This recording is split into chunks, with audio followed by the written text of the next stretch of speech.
सातवां अर्थातिशय, इसके बाद ये पांचवा हो जाता है। तो इस प्रकार से हम इस क्रम को मिलाएंगे तो सबसे पहले ई, फिर डी, फिर सी, फिर बी और फिर ए, यह सही उत्तर होगा।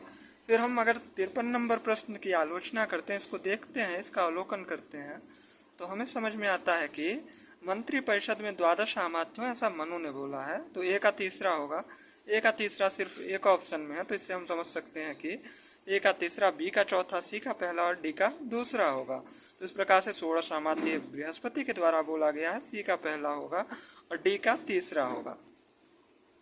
अब इस क्रम में जब हम अगले प्रश्न को देखते हैं, सूचित द्वयमाश्रित्य परस्परम समुचितम मेलयत, तो विशिष्ट पदरचना रीति ही, ये हमें पता है वामन की उक्ति है।